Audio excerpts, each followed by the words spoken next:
Hi, Mike, this is Chris Harrington Jenny. Palmer's brother-in-law is Colleen.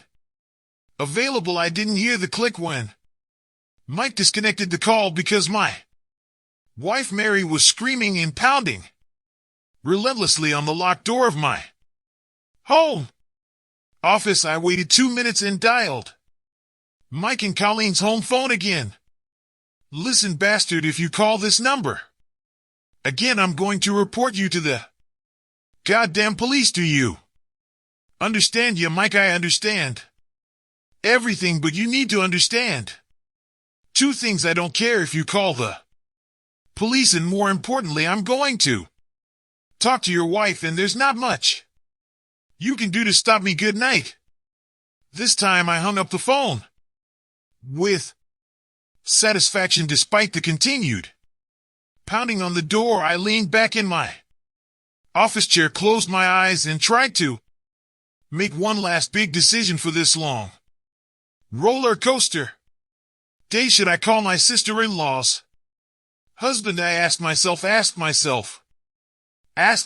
met my wife Mary back in high school. I was a junior in high school and was sitting in the bleachers with my buddies waiting for the Friday night soccer game to start. In front of us sat an equally large group of second grade girls. As the game progressed, we took turns going to the concession stand. When my turn came up, I found that a pretty blonde girl named Mary went with me. We carried hot dogs, fries, and sodas, and Mary and I ended up sitting together. She was pretty smart, had a good sense of humor, and best of all, she didn't have a boyfriend. In the middle of the third quarter, someone yelled out, "Are we going to McDonald's?" After the game, everyone almost unanimously agreed that the girls and guys in our group would continue their fun at the nearest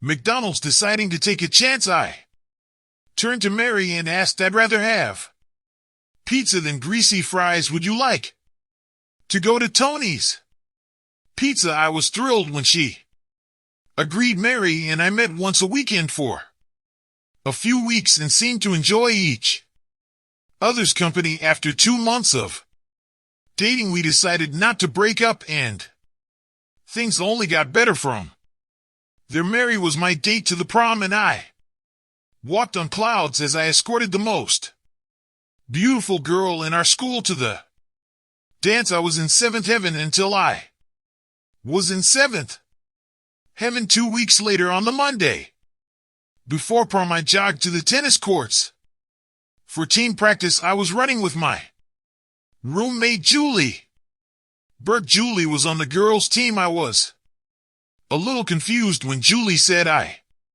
think you're a really nice guy." "Julie, we've known each other all our lives," I replied. "Why are you telling me this now?" As we were running, she tapped me on the shoulder and said, "It's great that you let Mary go to the prom with Jimmy Bay. Otherwise, he's so shy and nerdy he'd never be able to go." Jimmy Bay was a nice guy, but definitely shy, nerdy, and I suspect on the spectrum. He was Mary's neighbor, and she was always looking out for him. I wasn't surprised that Mary agreed to go to the prom, but I was upset that she didn't have the decency to tell me about it. By Friday afternoon, 6 other people had complimented me on my maturity. They thought it was great that my steady girlfriend could be accompanied to prom by her friend and roommate. Truth be told, I didn't feel mature. It pissed me off that Mary didn't have the courage to tell me about the prom. I knew she would confess during our usual Friday night date she didn't have a choice at the last minute. On Friday afternoon, I texted her and canceled. I was inundated with messages and voicemails asking me to call her. After a dozen zings on my phone, I finally texted Mary, "I've known about your graduation since Monday. At least 10 people have told me. Too bad you weren't Among them I need a girl I can trust. It's not you. I turned my phone off and pouted Mary, and I didn't get back together until the beginning of the next school year. It was a Friday afternoon, and I was heading to my car in the student parking lot. Mary was sitting on the hood of my car when I approached her. Will you let your ex-girlfriend buy you ice cream at the Dairy Queen? She inquired. That was the beginning. For the next 2 years we were exclusive. During the second year we had a long-distance relationship. As I was in college in New York, I was able to come home often and was thrilled to exchange my virginity on a Saturday night in March. Shortly after her 18th birthday, we dated Mary until she left for college the following year. 2 weeks after her freshman year began, I received a letter from Dear John. It seemed she was having too much fun in college and didn't want to be tied down to a steady boyfriend. I never called or wrote. I was popular, getting very good grades and playing Division III tennis. I replaced Mary with a steady stream of girls starting the next night. I didn't see Mary until 2 years after she graduated from college. I was working as a staff engineer for a local defense contractor, and after a long week I was out with fellow employees. I literally ran into her at a bar. We talked for a few minutes and then we each went back to our friends. I'll admit I kept my eyes on her for the next hour and couldn't decide whether or not to follow her into the parking lot. When her group started to disperse, I chuckled. When Mary's friends left, she walked over to the bar, sat on a stool, and ordered a drink. When she was served, she turned the stool around so it was across from me and stared at our table. I watched with a goofy grin as guys approached her but were quickly rebuffed. It wasn't until she looked me straight in the eye and held up 2 fingers that I pulled away from my friends. I needed to wait for Mary to tell the other guy to get the hell out before I got anywhere near her too. I asked. Mary smiled and replied, yes, if you had let 2 more guys ask me out, I would have accepted his invitation. Mary and I dated for almost 6 months, after which we became exclusive and moved in together. 10 months later we were married and have lived a happy and totally fulfilling life for almost 5 years. My day started early at 7:30 a.m. I had a meeting with a longtime client and friend. We were meeting downtown at the Marriott Hotel in New Haven, Connecticut, home to a stunningly overrated university whose name begins with the letter Y. Tony was already seated in the conference room I had reserved. We chatted for a few minutes while I set up my laptop, laid out all the necessary paperwork, and poured hot black coffee into a mug. Tony is a civilian contractor who has been assigned by his company to work on the propulsion system for the U.S. Navy's next generation submarines. I'm a senior mechanical engineer. My company is a defense contractor specializing in marine mechanics. We have successfully worked together on 3 small but important contracts over the past few years. For whatever reason, we were each getting pushback from our immediate superiors about our ongoing negotiations. We were told that we had one more chance to resolve the 7 remaining critical issues before other people in our companies took over the negotiations. Tony and I worked until just before lunch and finally took a deep breath at 2:15 p.m. Do you think your company will agree this time? I shrugged and told him Honestly, I can't understand why our last two offers weren't accepted. Tony inquired. You and I have grown close over the past few years. Do you think this might be a test to see if we're too close? I grinned and admitted I was thinking the same thing before stretching tiredly and shrugging again.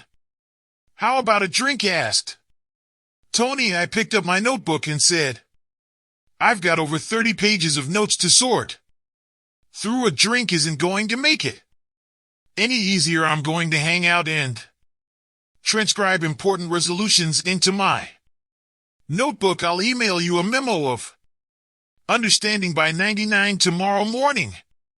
Lee can get on the phone right away if there are any misunderstandings. I have to submit my report by noon tomorrow. Sounds good, Tony said, starting to assemble his computer. I escorted Tony through the hotel lobby, and after he left, went into the gift store and bought a Diet Coke before heading back to the conference room. As soon as I entered the room, it felt like the walls closed in around me. Determined to have a change of scenery, I packed my bag and moved to a quiet corner of the hotel lobby. I contacted the office and found out that there had been a small problem during the morning. Afterward, I texted my wife and suggested that she have dinner without me. I settled into a comfortable chair in the lobby and got to work. The change of scenery did me good, and over the next few hours I was able to get a lot of work done. I was so focused that I still wonder how her laughter caught my attention. I looked up and recognized Jenny, my sister-in-law, walking through the hotel lobby in a traditional little black dress and heels. She was heading straight for the check-in area. If that wasn't strange enough, her arm was encircled by the arm of a tall, handsome man. The man was not Jenny's husband, Scott. Without hesitation, I turned on the camera app on my phone and snapped a few shots of the couple while they were checking in. I took another series of shots as they walked to the elevator and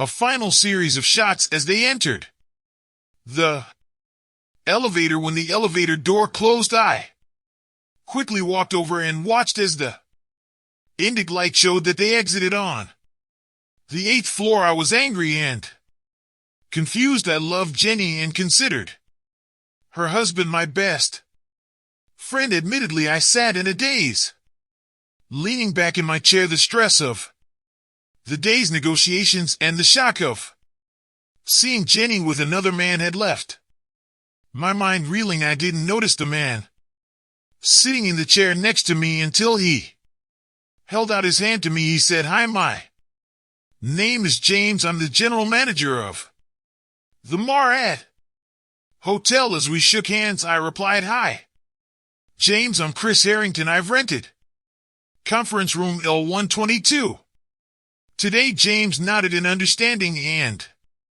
then asked, "I saw you taking pictures of a couple who had just checked in. Do you know them?" After a moment, I answered, "I know the woman. May I assume you were surprised to see her with a bow friend?" I was very surprised. I said to James, "Mr. Harrington, may I be frank?" After I nodded, he continued, "I'm worried that there will be trouble if you stay here. I've never gotten into the kind of trouble you're talking about. I've never even come close. There will likely be a confrontation, but I'll leave before we disturb your guests." James looked around the lobby. It was fairly quiet and no one seemed to be paying any attention to us. He held out a folded piece of paper to me. I unfolded it and found the man's name and address printed on the paper. James asked, "Do you think there might be even less confrontation now that you have this information?" I held out my hand, and as we shook it, I said, "I can almost guarantee it." I went back to work and managed to get a surprising amount done considering. I was glancing toward the elevator every few seconds by the time Jenny and her boyfriend got off the elevator. Almost 3 hours had passed. My bag was packed and I was already on my feet and walking towards them before they took 2 steps into the lobby. I held my cell phone to my face and snapped pictures as I approached the couple. Jenny was confused at first, but when I put the camera down, her jaw dropped and she visibly pegged Chris. "What the hell are you doing here?" "I'm here for meetings." "Why are you here?" I could see Jenny trying to calm down. She paused and said, "Chris, I'd like to meet Mike Charmouth. We work together. We're here to check out some conference rooms for an upcoming event our agency is hosting." I looked at Mike as he extended his hand to me. "Nice to meet you, Chris." I ignored his hand and asked Mike, "Yes, can I ask you a question?" Mike and Jenny exchanged tense looks before I asked, "Do you think Jenny is more attractive in those jeans, blouse, and boots?" I waved my hand pointing to the Jenny was dressed at the moment, or the black dress she was wearing when you went to the 8th floor to look at the meeting rooms 3 hours ago before they could return to their thoughts. I looked at Mike's left hand.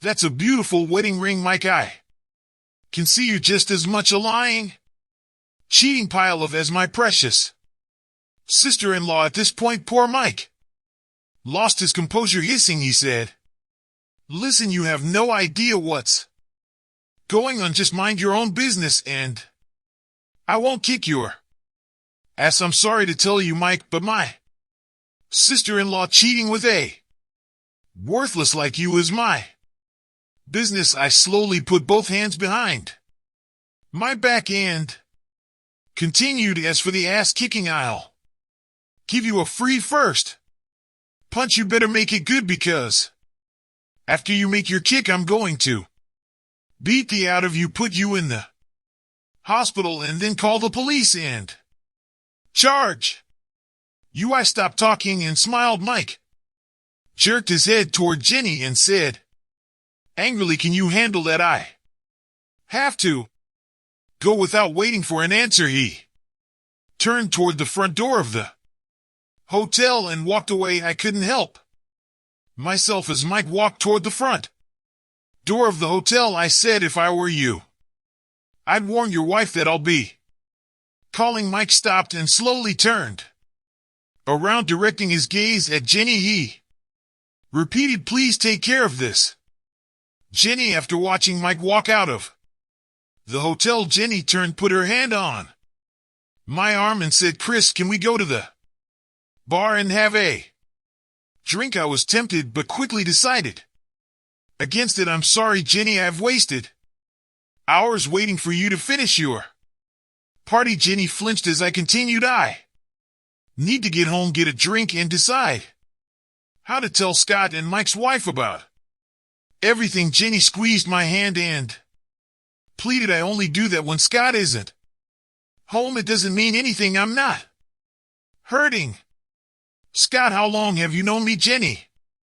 She didn't answer, but stared intently into my eyes. "I think at least a dozen years since I first met Mary in high school. Sound about right?" After the silence dragged on, I said angrily to Jenny, "And in all that time, what made you think I wouldn't tell my best friend that his wife was a lying, cheating?"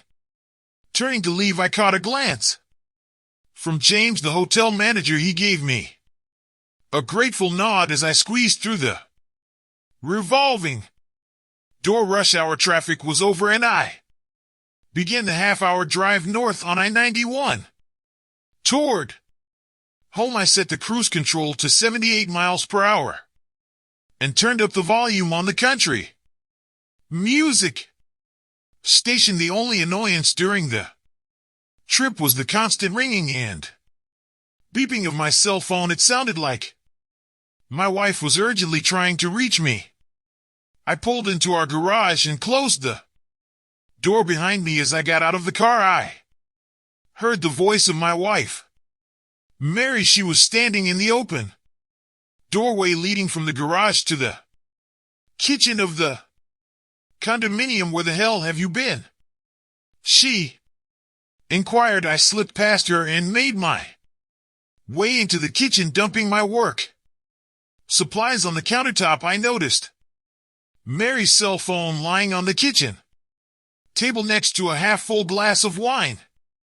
I picked up the phone, typed her password on the keypad, and opened her text messages. I saw that the message I had sent hours ago had been read, so I said, "You know where I've been." You read the message. "That's not what I meant." And you know it. Heading into the den to pour a couple fingers of bourbon, I said over my shoulder, "Then tell me what you mean." When I returned to the kitchen, Mary was sitting at the table. She asked, "What did you do to upset Jen?" "As far as I know, I haven't done anything to upset Jenny. Jenny, on the other hand, has upset me a lot." I watched Mary gather her thoughts as I sat across from her. "Did you know Jenny was cheating on Scott?" My direct question caught her off guard. She said, "It was just one time." "Well, that's a lie," I told Mary. "Jenny told me she only cheats when Scott is on the road." After a brief pause, I continued, "I noticed you didn't answer my question. Did you know your sister was cheating on Scott?" Mary sighed, took a healthy sip of wine, and said, "Chris, that's between Scott and Jenny." I smiled and said to Mary, "That's the first thing you said that I agree with. It's between Scott and Jenny. My problem is that Scott doesn't know there is a problem that needs to be solved." "Damn it, this is none of your business," exploded Mary. "The first want you to keep your mouth shut." I leaned forward and rested my elbows on the kitchen table, putting the fingers of both hands together in a prayerful manner. I said, "You know me, Mary. You know me better than anyone else." Mary expected more and was startled when I stood up and walked quickly toward the kitchen archway. I hesitated for a moment before turning around. "I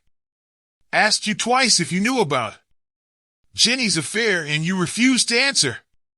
I'll ask you again. How long have you known you know Jenny?" "She's always been a little wild." 0 to 3 was my immediate response. "What the hell does that mean?" "It means you refuse to answer a question that I think is very important to our marriage. What Jenny does when Scott isn't home has no bearing on our marriage," declared Mary confidently. "Well, we'll see about that." I leaned against the archway and counted on my fingers. "First of all, my relationship with your sister will never be the same now that I know she's lying. At every holiday we celebrate with your family, I will be reminded of your sister's betrayal. Secondly, you've made it clear to me that you knew of her vile behavior, and I'm left wondering if you approve of it. That's not fair, Chris. Third, although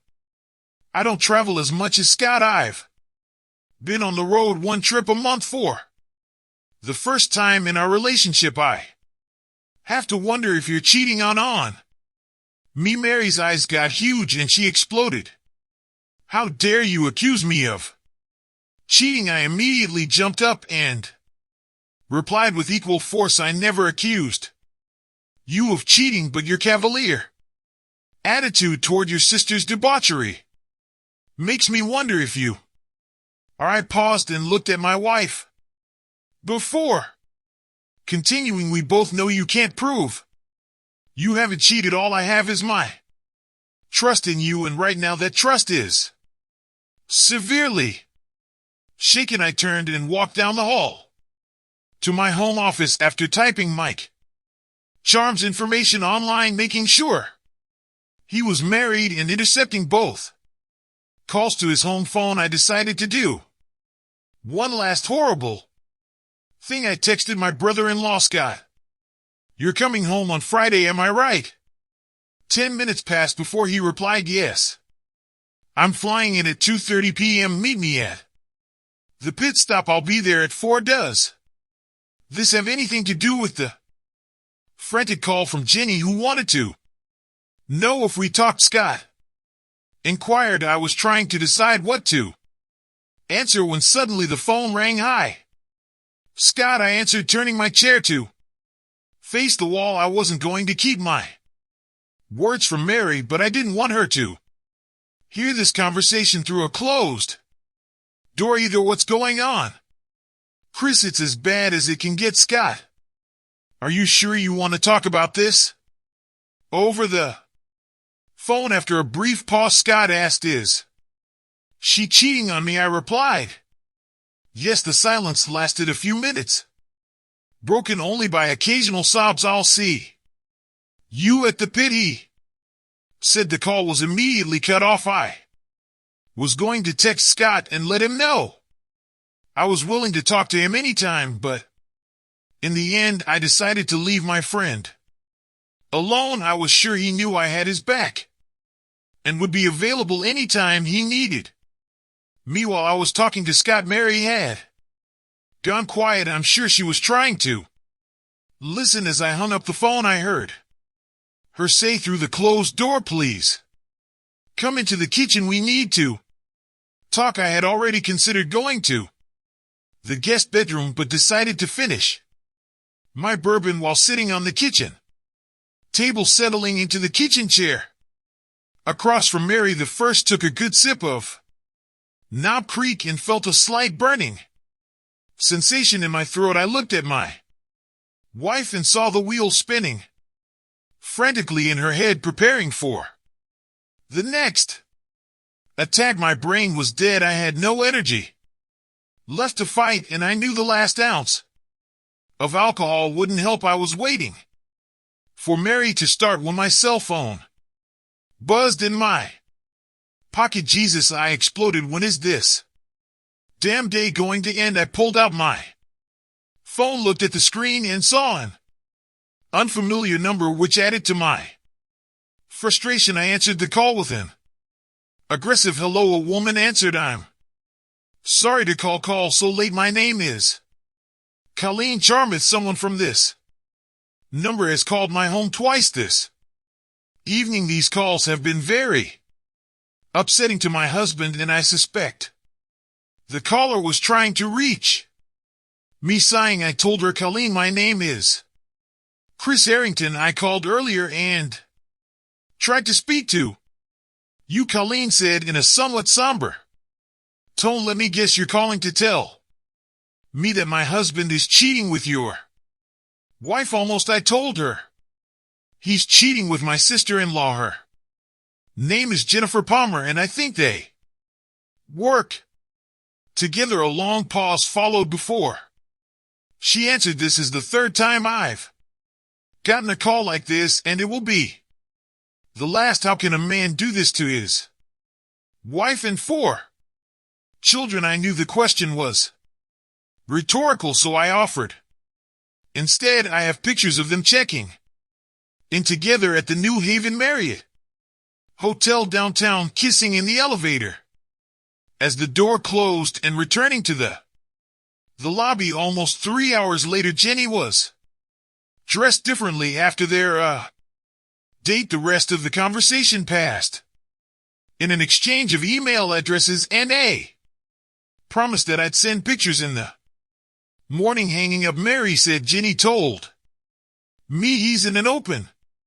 marriage. That's a lie. His wife and 4 children believe they have a monogamous marriage and a happy family. Mary looked shocked, pressing her hands to her face. I continued, apparently this is the third time she's caught him cheating. She's going to divorce him. Mary stared at me, stunned. I swirled the last of the bourbon in the glass and then tipped it into my mouth, rinsing the glass in the sink. I headed for our bedroom, lying in bed and reflecting on everything that had happened to my extended family over the past few hours, I came to the conclusion that I wasn't to blame for all the sadness and destruction. As usual, my alarm clock rang at 5 in the morning instead of starting the day with exercise in our basement gym. I took a quick shower, got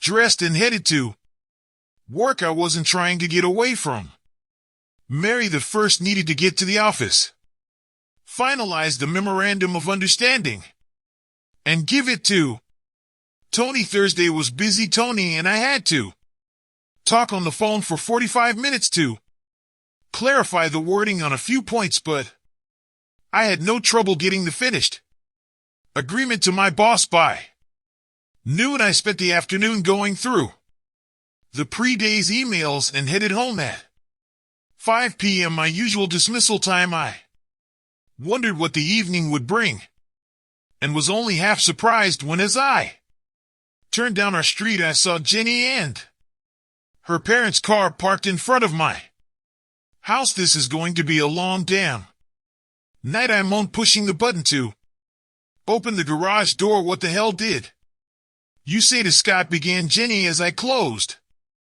the door behind me. Looking at my startled wife, I said, I'm going to go change. I'll be back in a few minutes, but I'm warning you, if your family disrespects me in my house, I will physically throw everyone out the front door, including you, Mary. And I didn't wait for a response and hurried down the hall to our bedroom.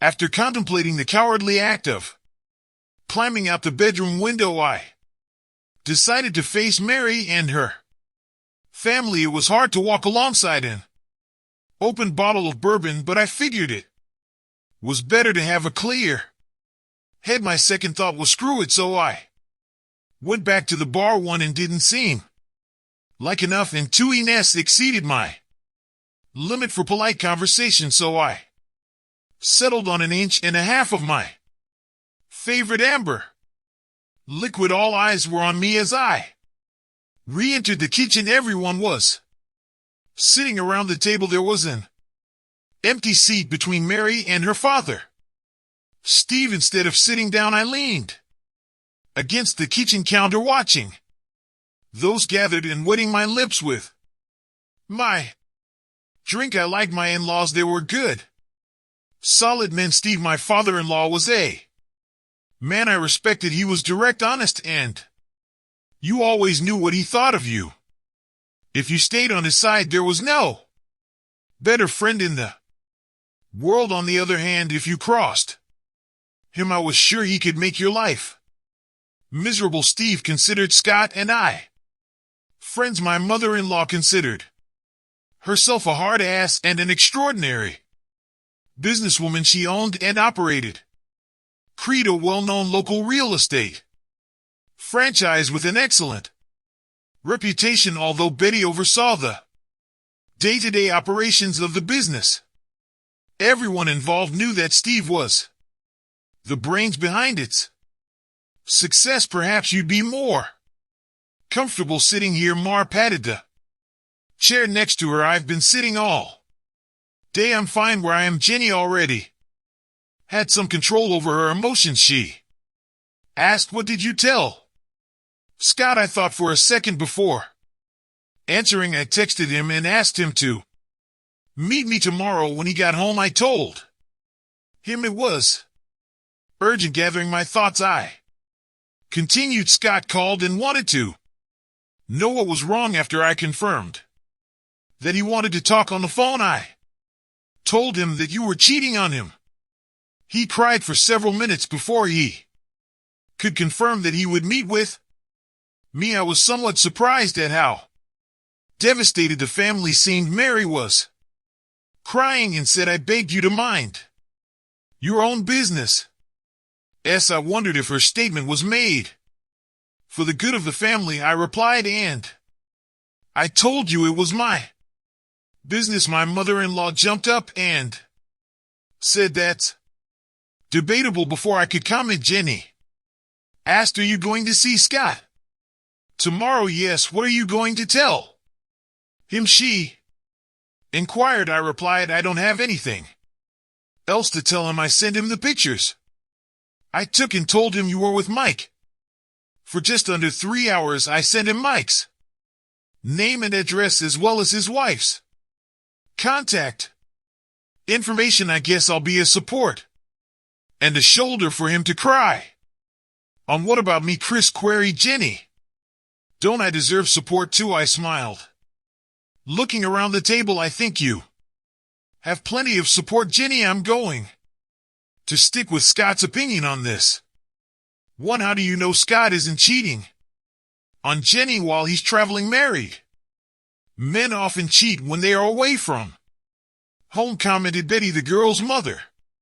While I can't imagine Scott cheating to be honest, I have to admit that I have no idea how he acts when he's away. Until yesterday, I had never considered the idea that Jenny was a cheater or that my wife might be cheating on me. The table exploded with how dare you, and that's inappropriate. Mary was visibly shocked by my statement, so I stepped into the conversation and continued. At least I was forthright and told Mary that last night her cave and dismissive attitude towards Jenny's cheating bothers me. Steve, the girl's father, told me Mary never cheated on you. I can't believe you think so badly of her. I knew I had to be careful what I said next. I didn't want to turn Steve against me. I purposely lowered the volume and harshness of my voice, looked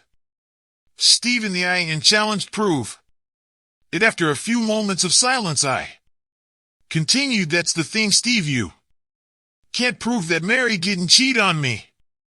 I raised my hand as the protests began.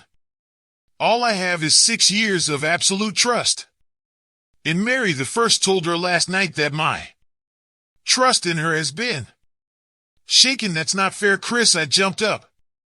Before Mary could finish, I asked you 3 times last night if you knew that Jenny was cheating on Scott. You refused to answer my question. Instead, you changed the subject. You didn't lie, but you were dishonest.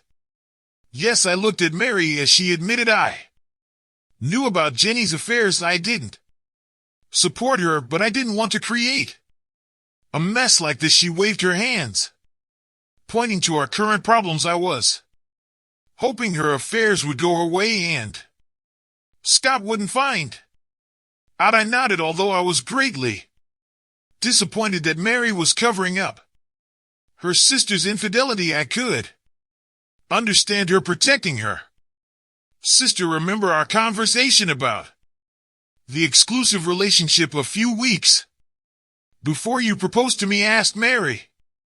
When I nodded, she looked me straight in the eye and said, honestly, I haven't had a romantic or intimate relationship since our conversation. Furthermore, I haven't been with another man since we started dating after college. Call me naive, but in her words, I saw the angel I'd married 5 years ago. I love you and believe you. I told my fiancée her family was kind enough to give us a few moments of respite before we continued our conversation. I could tell that Steve was especially happy about this turn of events. Betty asked, what are you going to do about Scott? I'm just going to support my best friend, just as each of you will support Jenny. Scott deserves my support, and I'm going to give it to him. The next 6 weeks passed in a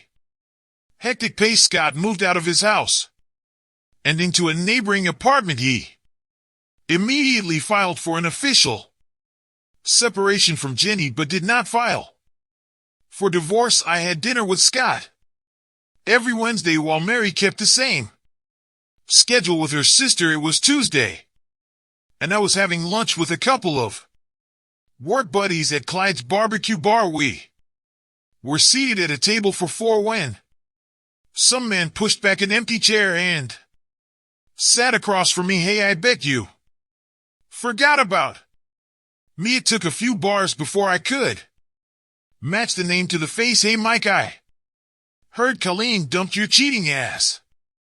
What's it like being an absentee? Dad, he grinned and said, screw you. It's your fault. I looked at my friends Carl and Joe and saw that they were mildly amused.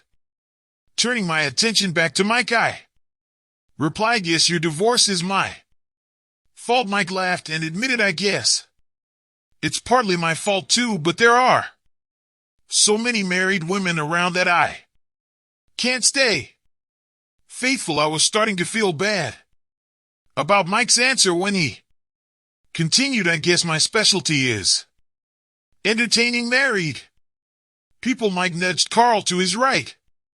That's exactly what I did to Jenny, his sister-in-law, when her deadbeat husband left town. I shared her and traded her with friends. He winked and told me she was very popular. His smirk left no doubt that the conversation would continue. Reaching into his back pocket, he pulled out an envelope and tossed it on the table next to my plate. That's the kind of envelope that holds pictures. Mike's smirk told me all I needed to know about the contents. I admit my heart shattered into 1,000 pieces, but I'd be damned if I'd let that see me stumble. I picked up the envelope and slipped it into my tracksuit pocket. Trying to provoke me, Mike asked, aren't you going to show it to your friends? He laughed again. What the matter? Don't you have anything to say? I gritted my teeth, but I needed to answer. I said, you're probably the dumbest in the world. He was still grinning from ear to ear when I told him, when I give Jenny Scott's husband those pictures, he's going to file for divorce since you are Jenny's immediate supervisor. How long do you think it will take for him to sue you and your company? You'll be out of a job in a week. It was hard, but I started laughing. The idiot realized he had underestimated me and was contemplating his next move. When I said, do you know I grew up in this town? What do I care where you grew up? This was in big trouble, but I was in no hurry. I know everyone who moves and shakes the city. Mike didn't look very impressed, so I continued, I also know the meanest pieces of. I'd like to suggest you get out of town while your legs are still working. Screw you, I'm not afraid of you. I have witnesses that you threatened me. He pointed at Carl and Joe. They both laughed and Joe said, he really is an idiot. You're going to get divorced and lose your kids. You'll be fired from your job and you'll be paying child support and alimony. And most importantly, I would advise you to look over your shoulder soon. Someday soon you'll be in a world of hurt. Mike smugly pushed back his chair, stood up and said, screw you. You're nothing but a weak cockle. My thoughts were spiraling out of control as Mike walked away. Later, back in my office, I did look at the pictures and was convinced of the most grotesque details imaginable to a happily married man. The video was even worse and crushed my soul. Gathering my thoughts and pushing aside the overwhelming sadness and anger, I called Scott and asked him to meet me for dinner. After another 15 minutes spent thinking about it, I invited the other man to join Scott and me. Tears came to my eyes as I sat at the table and continued to outline my plans. I realized that acting normal around Mary was going to be impossible. I needed to get away. I traveled almost once a month on business for my company. Half of my trips were planned in advance. The other trips were urgent and made at the last minute. I texted Mary, Whitaker account is in trouble. I'm going to the airport. Scott and I had a very quiet dinner that night. After ordering a beer, I handed him the small stack of photos Mike had given me the day before. Scott was equally devastated for both himself and me. We agreed that divorce was the only option that worked for us and discussed the possibility of suing the insurance agency that Jenny and Mike worked for. In the end, we decided to take the advice of our divorce attorney. We had been sitting at our table for over an hour when I saw Mel walk into the bar. He looked around the room, spotted me, and headed in our direction. He stopped to shake hands and have a few words with people at different tables. Was a generation older than Scott and me. His daughter Trish went to our school a year behind me. Owned a large auto parts warehouse outside of town. 15 years earlier, when I was 16, I was practicing my serve on the high school tennis courts one summer afternoon. Trish waved to me as she biked past the courts a few minutes later as I was picking up balls scattered around the court. I looked up to see 5 classmates forcibly pushing Trish under the bleachers of the baseball field. About 100 yards away, I guessed what those were thinking, and I knew Trish wasn't that kind of girl. I ran out of the ballpark, and within seconds I was under the bleachers. Trish's shirt was ripped off.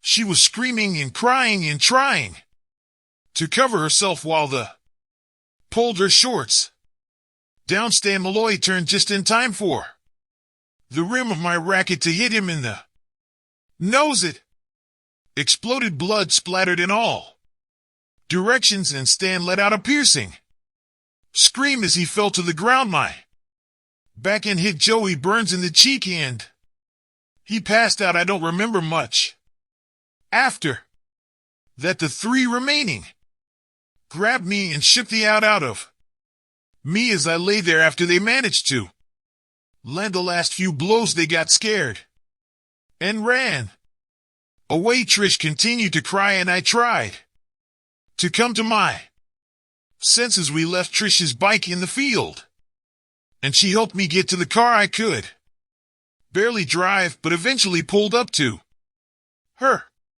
house. My car hadn't come to a complete stop yet when Trish jumped out of the front seat and ran screaming into the house. I had to get out of the car and go around her to close the door that Trish had left open. As I was closing the door, I heard a rumble and turned toward the house. Running towards me was a huge bull. His face looked ready to kill. It wasn't until he was close that he noticed the damage on my face and my hunched posture. "You're Harrington's baby," he growled after me. I could barely nod. I told him, "I think I need an ambulance, Mr. Mel." I leaned against the car and slowly and painfully sank to the ground. Mr. M turned and shouted toward the house, "Call an ambulance now." Mr. Mel knelt down beside me, took my chin in his hand, and turned my head until our eyes met. "What the hell happened to my daughter?" he wanted to know. "Some dragged her under the bleachers at the baseball field." "That was you," he barked. I groaned, shaking my head. "I was practicing on the tennis court next to the field." Every word was painful. Fire flashed in his eyes as he asked, "What did those bastards do to my..." He couldn't finish the sentence. When I got there, they had already pulled her shirt off. They were trying to get her pants off. She was still wearing her bra and shorts. If I hadn't been in so much pain, I'm sure his icy stare would have scared the hell out of me. "I want to know their names. Stan Malloy and Joey Burns will be in the hospital when I get there." I smash their faces with my racket. I gave him the names of the other 3 as an ambulance and a police car pulled up behind my car. Mr. MLL leaned over and we ended up nose to nose. I could smell the garlic in his breath in a voice just above a whisper. He said, "If you ever need a favor, come see Sal."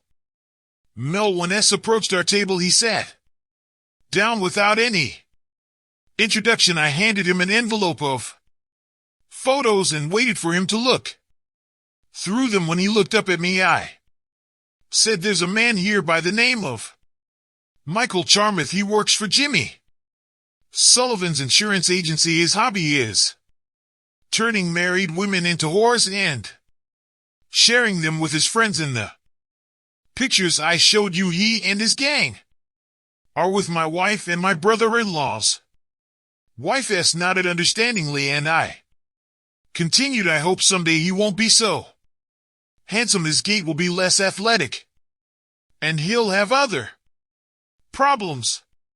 For several minutes, the three of us sat in silence before S uttered a single sentence. "Since both of you will soon be single, it would be wise for you to join a gym. Perhaps you'll decide to head straight to the gym from work every evening. You can work out together for a few hours and then go out and have a nice dinner." He looked at our confused faces carefully before he finished. "You idiots think you can have a solid alibi every night." When he was finally sure we understood what he said, he rolled his eyes, nodded to me, stood up, and slowly walked out of the bar. I didn't drive home since I told Mary the first was out of town. Instead, I stayed the night at the nearby Marriott Hotel. I was able to speak directly to my boss, and I briefly told him my concerns. He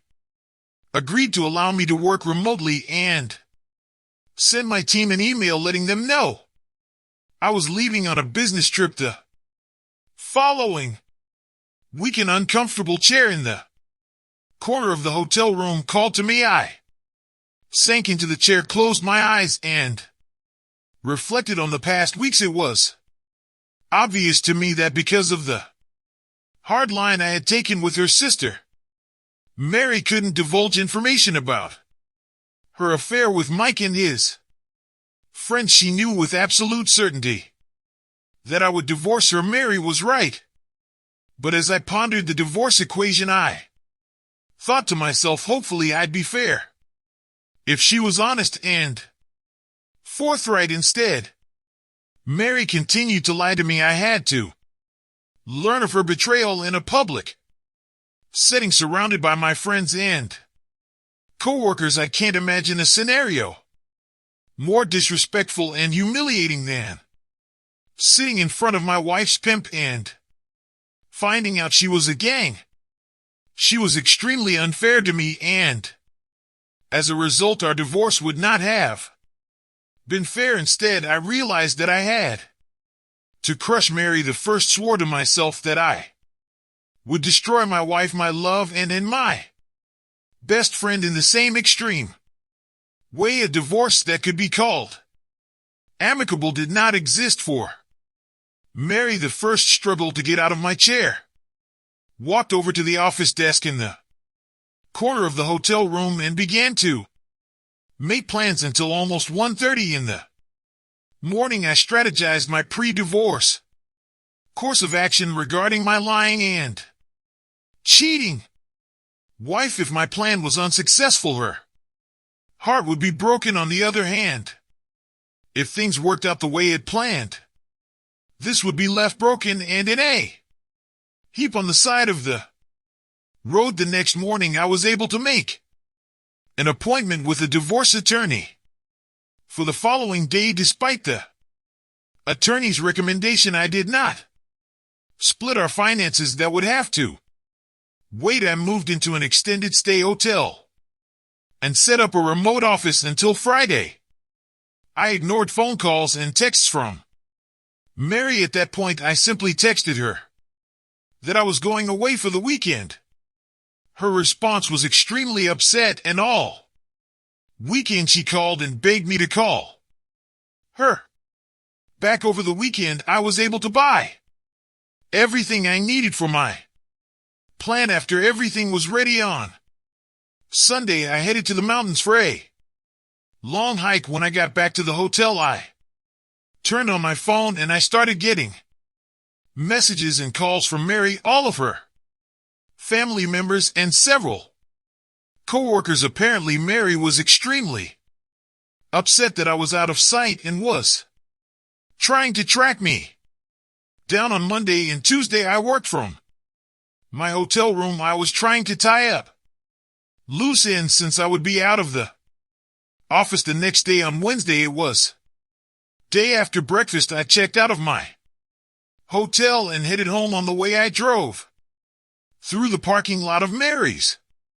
employer to make sure her car was at work. I also put a GPS device under her seat. It took a few hours to set up the necessary equipment and props at home, and by early afternoon I was done. At 2 p.m., I started a fire in our living room fireplace. Mary and I often like to sit by the fire on winter weekend evenings.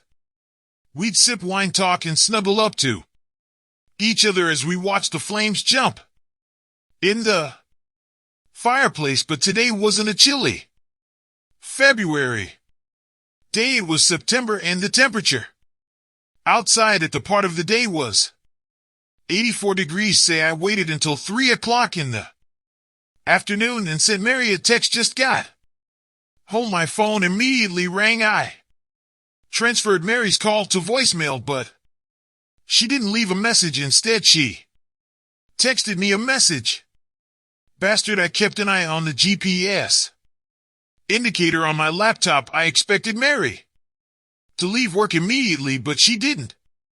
She was going to show me the fire was blazing, and I continued to add logs to the top of the pile. At 5:05 p.m., when the GPS indicated that Mary had started on her way home, the temperature in the living room was stifling and easily over 100 degrees. Perfect, I thought to myself. My heart clenched. I gritted my teeth and waited for that crap to come home. 3 minutes passed from the time Mary opened the garage door until she walked into the kitchen. I heard her drop her briefcase by the door and felt her presence as she stood in the passage to the living room. She entered and found me sitting on the sofa watching the fire. On the table in front of the couch was a plate of cheese and crackers and a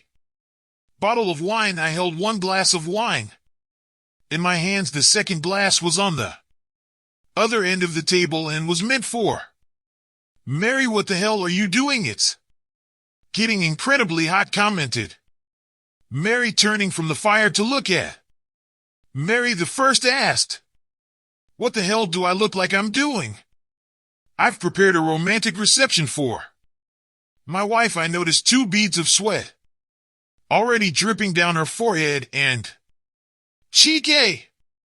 Romantic, the words stuck in her throat, and she didn't finish the sentence. Instead, she took a few steps toward the fire, bent down, and picked up a half-bird object from a rock. Taking it in her hand, she studied it carefully, and then took a step back and looked at the top shelf of the bookcase. I thought she might hurt her back, so quickly she turned to face me. Her eyes widened with horror as she showed me the smoldering cover of the book. It was the only part of the book that had escaped the flames. It didn't look like Mary was in any condition to utter words, so I calmly told her we didn't have any kindling to start the fire, so I used a couple of these old books. I nodded at the empty spot on the top shelf where Mary kept a number of books.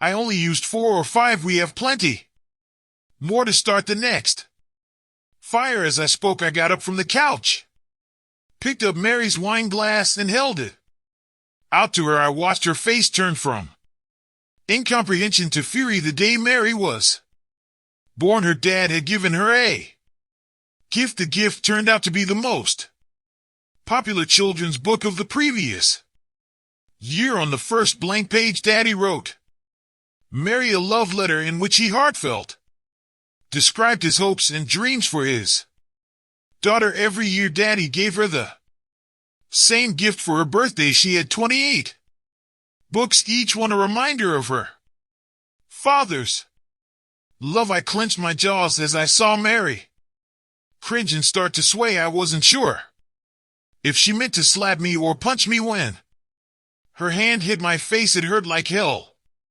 Her hand crashed into my left eye and her nails tore through the skin on my cheek. The contents of 2 glasses of wine poured down the front of my shirt and pants. Her face changed again, and as she began to cry, I saw complete confusion again. Without a word, she turned and ran up the stairs to our bedroom on the 2nd floor. I heard the door slam shut behind her. Although I was devastated since I knew my marriage was over, I still smiled. My plan had worked just fine. When I looked in the bathroom mirror, I saw that my eye was red and beginning to swell. Mary's fingernails had punctured my skin and a trickle of blood ran down my cheek. Let's get this over with, I said to myself, pulling my cell phone out of my pocket and dialing a number 9911. What's your emergency? I heard on the other end, my name is Chris Arrington and I need police assistance for a domestic situation. My wife has physically assaulted me. After giving the dispatcher my address, she asked, are you in a safe location, Mr. Harrington? Yes, my wife is locked herself in our bedroom. I'll be sitting on the porch until the police arrive. Do you need medical attention? The dispatcher asked. No, I'm not that badly hurt. According to police procedure, the dispatcher stayed on the line until the first police car arrived. I knew my call was being recorded and was very careful how I answered her questions. Almost immediately after the first patrol car pulled up to the curb, a second car pulled up. The 3 police officers crossed the grass together. Thanks for coming, officers. What's going on? The old veteran asked as I turned my head so they could see the damage on my left side. My wife Mary hit me. Why did she hit you? He inquired. I wanted to be careful with my answer. I told him in the last few months my wife has become verbally abusive. I suspect she is in a state of conflict. She is hiding an affair that she thinks I don't know about. In fact, I was planning on serving her with divorce papers tonight. When we talk to your wife, will we discover any damage? I have never touched my wife or any other woman. In anger was my honest answer. One of the young officers asked, are there any weapons in your house? I have several handguns. They are all kept in a gun safe in my office. My wife does not have the combination to the safe. When 2 young officers entered my house to talk to Mary, the first said to the third, would you like to see a videotape of my wife beating me? He squinted, trying to make sense of my statement. Several bars passed before he asked, do you have proof of the assault? I haven't looked. I think I have proof. Finished. I wait for him to follow me. My laptop was on the kitchen table. I needed to wake up my computer and find my cloud storage account. I opened the folder, rewound the video back 30 minutes, and found the beginning of our conference.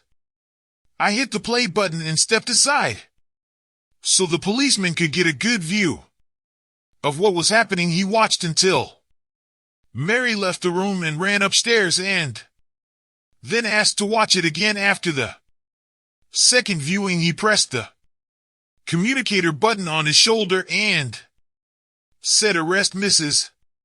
Harrington. Almost immediately I heard Mary screaming from upstairs and my Heart raced. I knew the officer had asked me a question, but I needed him to repeat. It are all the rooms in your house under video serve.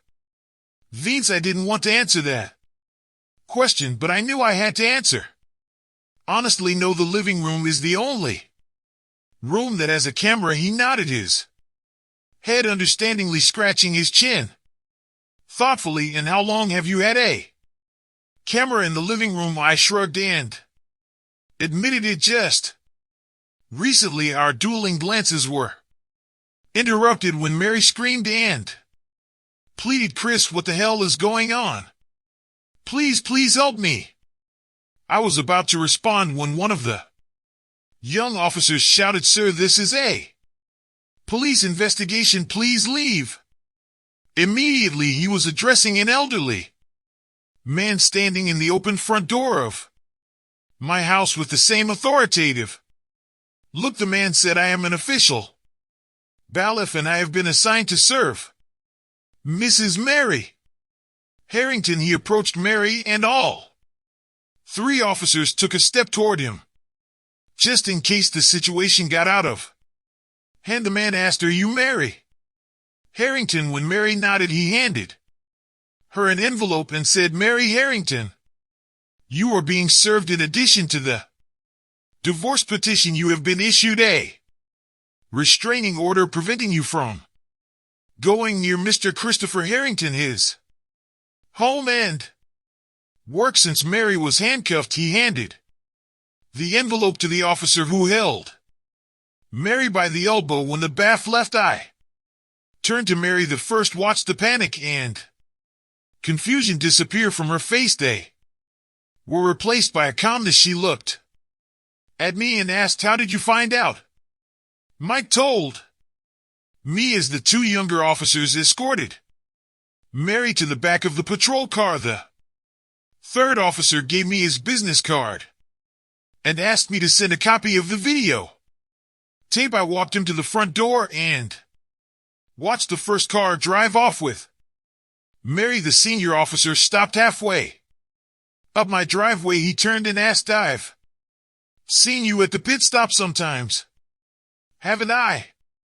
Yes, I recognized you. And Sarge, he told me, 4 years ago I divorced my wife for adultery. I pay alimony, child support, health insurance, and a mortgage on the house she lives in with my kids and her boyfriend. Maybe the next time I see you at the pit stop, you'll let me buy you a beer and tell me what the hell happened here today. And I went to work the next day and was able to be somewhat productive as I survived Thursday and Friday. I even groaned loudly when I got home from Friday night and found my father-in-law sitting on the front step pulling into the garage. I got out of the car and yelled, Get in here, Steve. When he walked in, I was already pouring 2 very large glasses of Knob Creeks. We sat at the kitchen table, slowly sipping our drinks for many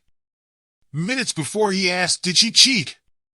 Too? I just nodded. Is there any hope? He inquired. I took 2 more slow sips before I could calm down enough to be kind and respectful to Steve. I replied, It's been more than once, and with more than one man. I took another sip and then told Steve the plain truth, and it wasn't with one man at a time. He looked at me in disbelief, and before he could respond, I told him I've seen pictures and videos that made me want to puke. Steve shrank back in his seat and turned white. A tear ran down his cheek. We sat together for a long time.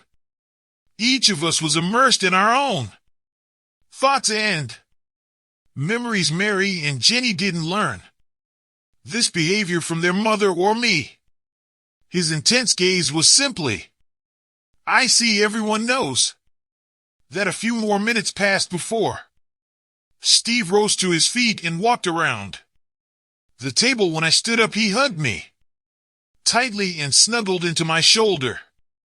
With a sigh letting go of me, he strode toward the door with the same gait of a 90-year-old man. Opening the door, he looked over his shoulder and said, "Burning those books was a shitty thing to do." I had completely forgotten about the trick I'd used to start the altercation with Mary. The first almost screamed when I said, "Wait." I walked out of the kitchen and returned a few seconds later with a small box. I held it out to Steve. As he opened it, he looked at me with a stunned expression on his face. I told him I know you treasured those books and I would never destroy them. Then how he was too shocked to finish his thought. I told him I went to the bookstore and bought a copy. That Saturday morning I was sitting at the kitchen table as usual, scanning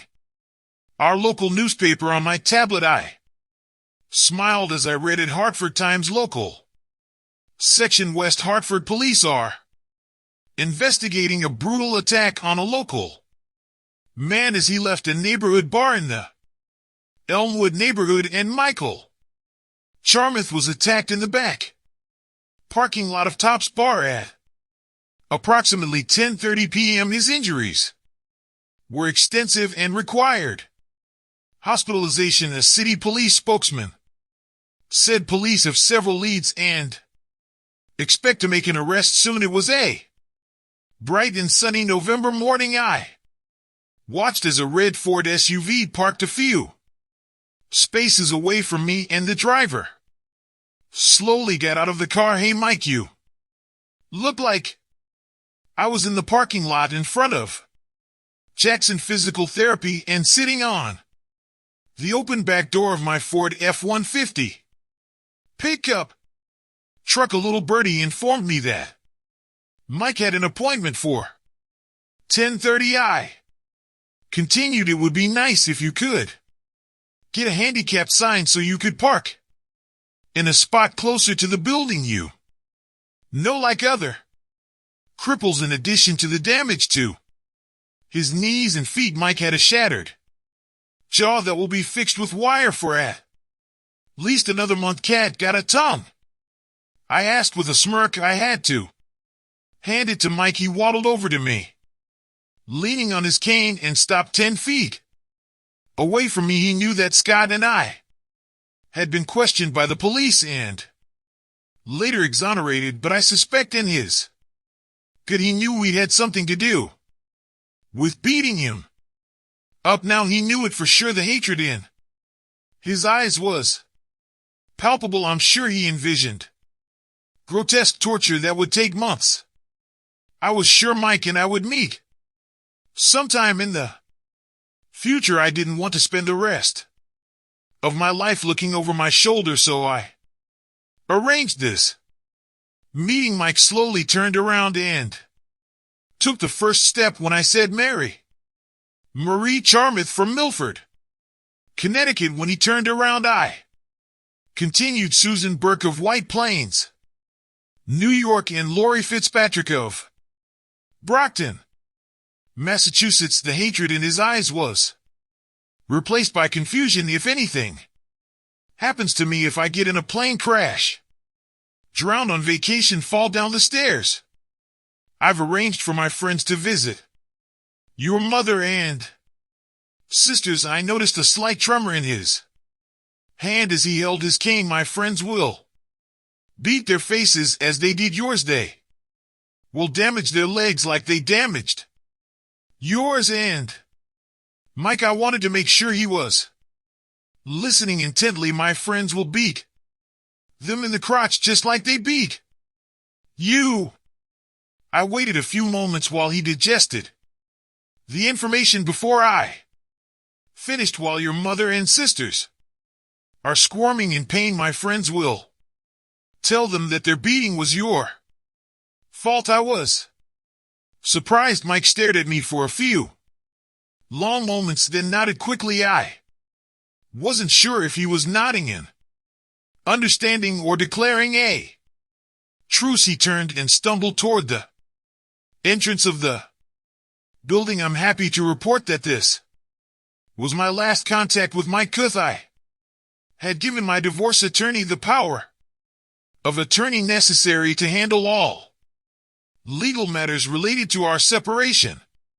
We had no children. We made about the same amount of money. Most importantly, I didn't care about anything other than separating from Mary. A few weeks after I sued Mary, the first got a call from my shark. She told me we have reached an agreement almost exactly on the terms we discussed. However, Mary will not sign it until she has a chance to talk to you. I muttered a swear word and was advised, just do it. Sit down and let her talk it out. Get it over with. Here's what I'll agree to have Mary sign the papers and you approve everything so it's official. I'll meet with her for an hour in a conference room in your office after she signs the papers. I heard that she'd do it, and then the call ended. 3 days later, I was sitting in the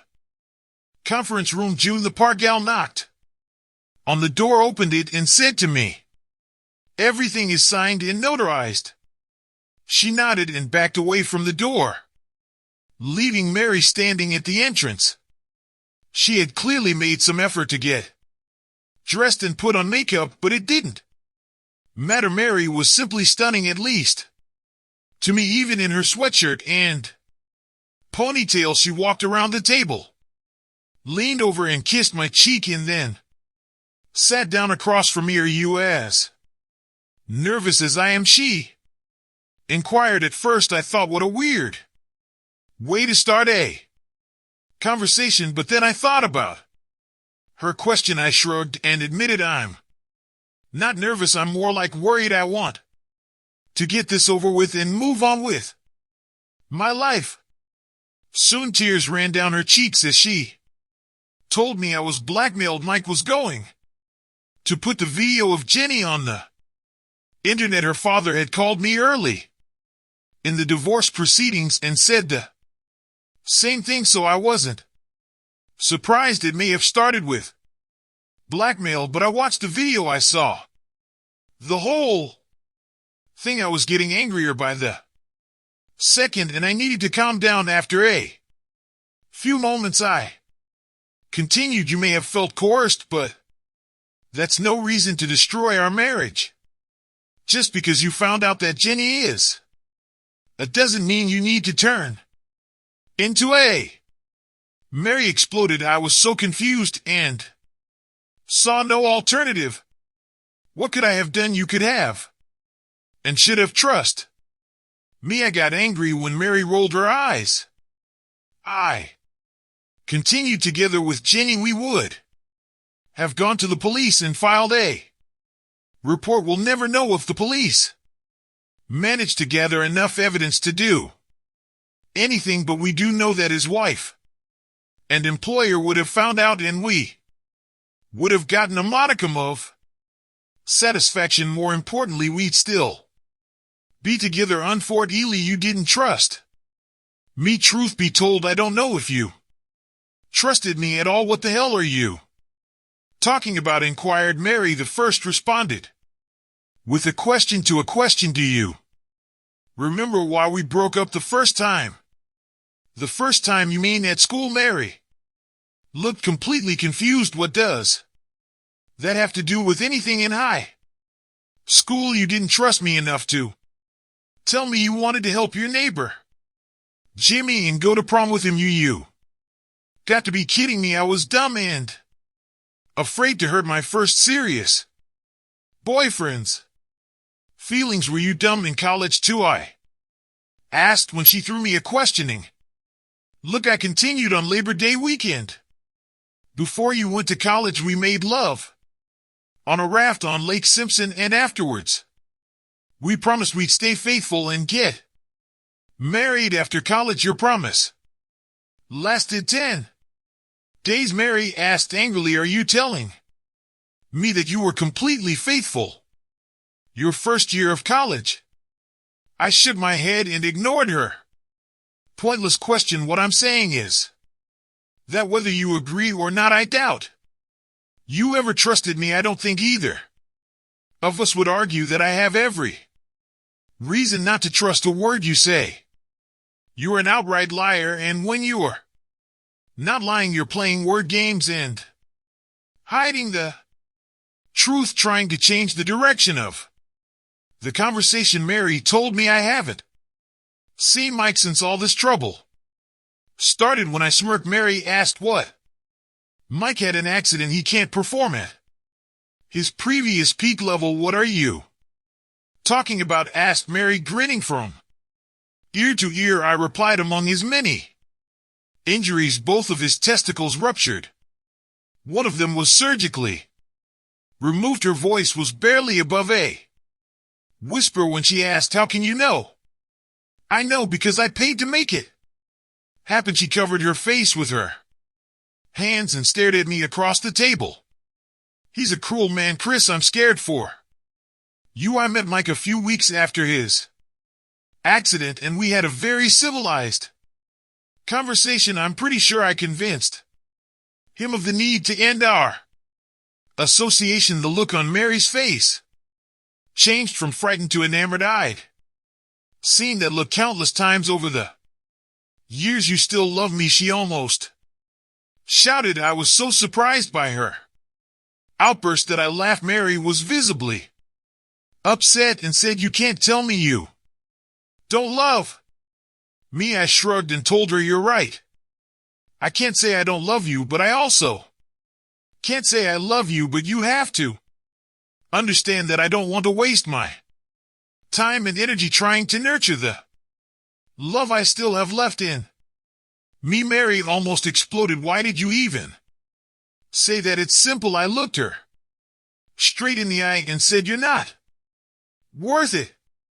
Mary leaned back in her chair and visibly shrank back. Tears continued to flow down her cheek, and I could see that she was breathing through her open mouth. I reached into the folder on the table in front of me and pulled out 3 photographs. One by one, I placked the pictures in front of her. The main thing for me is that my future children and I deserve someone better than this vile woman as our mother and wife. Goodbye, Mary.